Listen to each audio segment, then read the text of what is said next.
Halo para pemirsa, mudah-mudahan dimanapun Anda berada selalu sehat walafiat, sejahtera dan bahagia. Jangan lupa klik subscribe channel ini, karena channel ini adalah merupakan channel untuk berbagi pengetahuan dan belajar sepanjang hayat. Kita saling berbagi dan saling belajar di channel suyanto.id.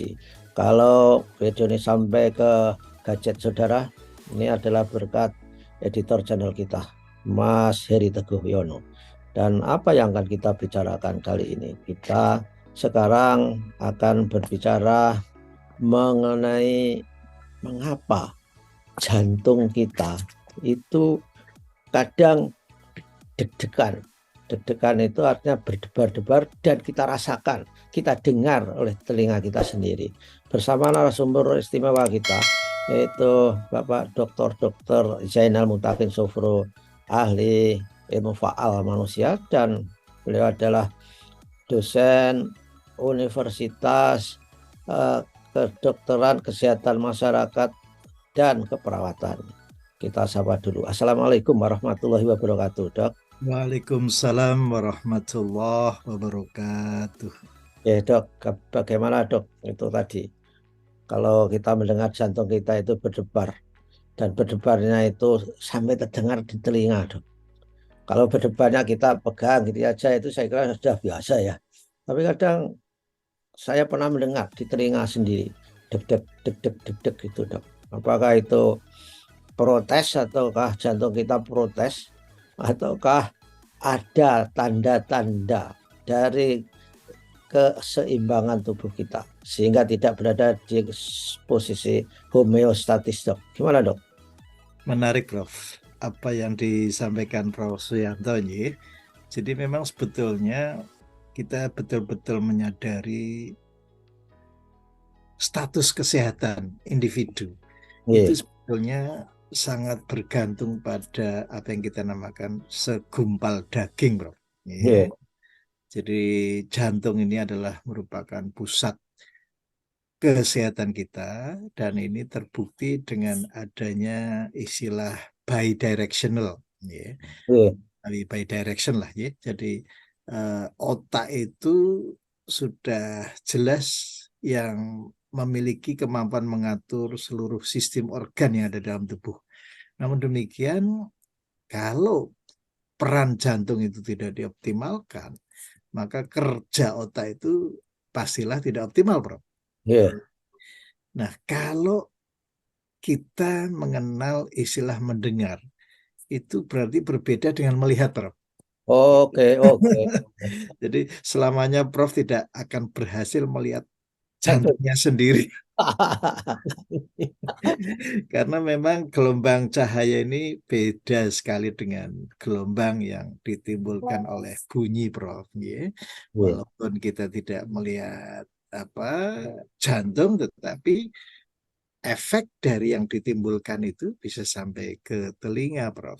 Tetapi terutama dalam kondisi lingkungan yang senyap, Prof. Sebagaimana Prof. Suyanto itu kan sering mendengar drum band itu malam-malam itu. Jadi di mana ini drum band dari angkatan udara atau dari keraton itu? Dan bahkan yang namanya Neil Armstrong itu, Prof, itu dinyatakan pernah mendengar suara azan di bulan. Jadi fenomena bunyi ini memang luar biasa menarik, tetapi memang, Prof, sebetulnya itu sangat mudah ketika lingkungan itu senyap nih, Prof. Bahkan sebetulnya Allahu Akbar, Akbar itu kan besar ya, Prof, ya, maha besar ya. Nah, kalau kita lihat makhluk yang paling besar itu kan matahari, Prof. Dan selalu menyinari, Dok. Begitu ya. Jadi sebetulnya makna di balik akbar itu sendiri ya mestinya ke arah kesunyian ya, senyap ya. Jadi kalau kita mendengar ada sepeda motor sampai menderu-deru keras sekali gitu, itu adalah suatu anomali sebetulnya yang mestinya kita amankan. Nah, kembali ke masalah bunyi tadi, Prof. Baru saat ini dunia kedokteran menyadari, Prof. Dulu waktu kami belajar, itu kita hanya dikenalkan bahwa jantung itu diinervasi atau dipersarafi oleh dua kabel yang satu akselerator, yang kedua adalah inhibitor, Prof. Inhibitor. Ya. Oke. Dan kita tidak pernah menyadari ada satu lagi yang penting kita sadari, yang sewaktu-waktu bisa menjadikan jantung itu sangat pelan, itu namanya bradikardi. Yang satu sekaligus mencekik leher, Prof. Ya, ya. Asfiksi. Ya. Nah, yang disampaikan Prof ini merupakan titik awal dari kita menyadari betapa Tuhan itu menjaga jantung sedemikian rupa, sehingga yang ke jantung itu, yang mempengaruhi jantung, Prof, Ya. itu tidak hanya 2 kabel loh, Oh. itu bahkan 5 kabel, Prof. Oh, itu yang Yang, yang baru, Dok ya. Yang yang baru, pengetahuan ilmu kedokteran yang baru itu baru menyadari jantung itu dipelihara oleh 5 kabel loh, ya. Satu kabel itu yang menghubungkan dengan rahang, Prof, ya, eh, unyah, ya. Jadi kalau kita rajin mengunyah itu ya insya ya, Allah eh, jantung itu sehat, Prof. Ya. Oh, Berulang kali kami contohkan kerbau itu loh, Prof. Ya. ya, ya, betul. Itu kan tidak ada yang sakit jantung itu, Prof. Hmm. Ya, karena seperti Prof ini belum siaran sudah ada Jumat Barokah, itu kan berarti sudah mengawali dengan gerakan rahang yang tanpa disadari itu akan ikut serta memelihara jantung. Yang kedua, wajah yang senantiasa sumeh, Prof, Hmm. atau ramah, itu Ya, memelihara jantung, Prof. oke. Kemudian telinga, Prof, itu ada otot yang sangat kecil namanya Hmm. otot stapedius, Prof. Hmm. Itu juga kabelnya sampai ke jantung, Prof. Hmm. Nah, jadi kalau Prof tadi sudah menyadari ternyata kita bisa mendengar suara jantung kita sendiri atau debar jantung. Itu Ya, seperti isyarat loh, Prof. iya, iya. Ingat ya bahwa jantung kita itu senantiasa dipelihara Hmm. oleh Yang Maha Pencipta. Ya, jadi kalau Prof bisa membuka surat Fussilat ayat 31, ya. Nahnu aulia ukum fil hayati dunya. Ya. Ya, Kamilah yang memelihara, ya, ya, kum kalian, ya, baik di dunia maupun di akhirat nanti. Nah, ya, termasuk jantung ini, Prof. 24 jam bekerja. Ini adalah bukti kasih sayang Tuhan memberikan kesempatan kita ya. tetap hidup, ya, tetap Jadi, Dok, survive. kalau sudah mendengar jantung sendiri itu, kita harus meresponnya hati-hati terhadap apa yang terjadi saat itu atau wah biasa saja lah itu kerja jantung memang sudah begitu. Gimana, Dok? Ya, seperti tadi, Prof, ini salah satu bentuk sinyal, ya. Oh, sudah. Sinyal untuk lebih menyadari bahwa jantung itu dipertahankan berdenyut. Bahkan Oh, di luar tubuh pun selama lingkungannya cocok, itu masih survive loh jantung itu, Prof. Iya. oh, ya. Ini bisa kita lakukan dengan percobaan, misalnya ada kata gitu ya, kata itu keluarkan jantungnya, kemudian dia diberi lingkungan yang cocok, misalnya cairan ringger laktat, Prof. Hmm. RL namanya. Jadi kalau Prof ke rumah sakit itu bergelantungan tuh ada infus RL. Nah, Oh. itulah yang menjadikan organ itu tetap survive, Prof, Hmm. utamanya jantung. Jadi sekali lagi eh, Prof Suyanto memberikan apa ya umpan pertanyaan tadi sebetulnya untuk membangun kesadaran kita bahwa hargailah kehidupan, gitu. Kita harus respect terhadap jantung kita, Prof, yang 24 jam loh, ya, Ya, ya. memberikan kesempatan kita untuk mengisi kehidupan dengan kualitas hidup yang sebaik-baiknya. Jadi kalau kita mau menghargai jantung, memuliakan jantung, setelah mendengar isyarat itu, kita harus membuat keseimbangan di jantung dengan cara berimbang antara bekerja, istirahat, kemudian rileks. Apa harus begitu, Dok? Justru ini, Prof, utamanya adalah pernyataan atau konklusi dari Prof tadi. Jadi kalau kita mau jujur, Prof, ini insya Allah Prof sudah mengamalkan, ya. Itu yang bagus adalah kita selalu aware dengan heart rate, dengan detak jantung, supaya kita jangan mendahului terus ya. Jadi jantung itu kan maunya berirama ya, Prof.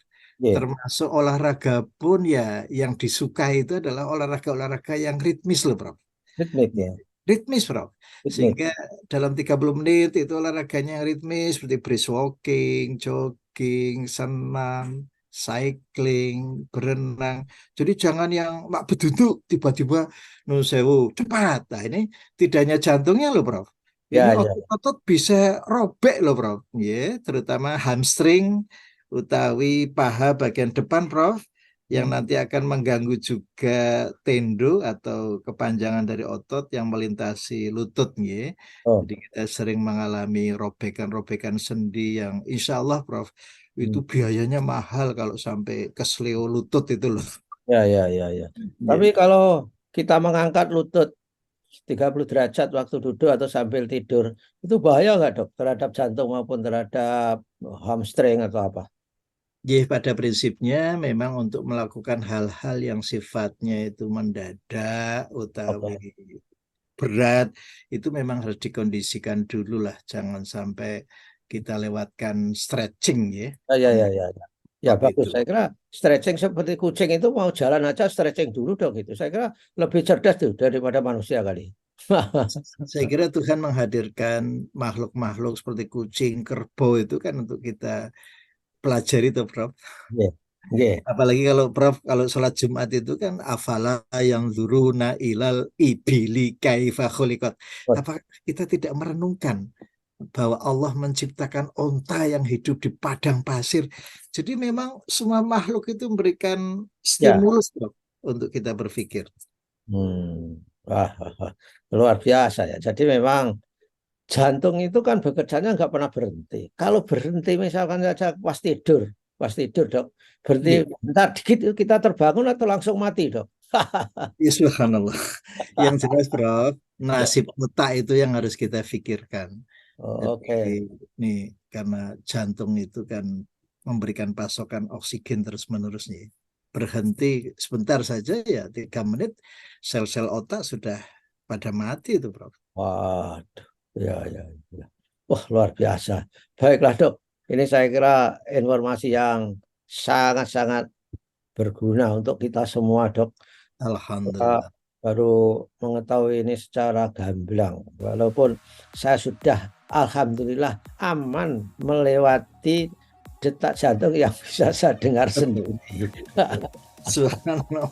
Ya, jadi karena mendengar ini maka kalau sampai jantung saya itu protes, kemudian saya dengar detaknya oleh telinga saya sendiri, saya akan tentu saja mengkondisikan diri seperti yang dokter sarankan. Nah, begitulah saudara-saudara, kita ada di episode ke-86 ini merupakan penjelasan mengenai bagaimana peran jantung yang sangat vital bagi otak kita. Kalau otak tidak diberi pasokan dari jantung, maka akan sangat fatal akibatnya pada diri kita. Terima kasih dokter dan kita ketemu minggu yang akan datang. Assalamualaikum warahmatullahi wabarakatuh. Waalaikumsalam warahmatullahi wabarakatuh.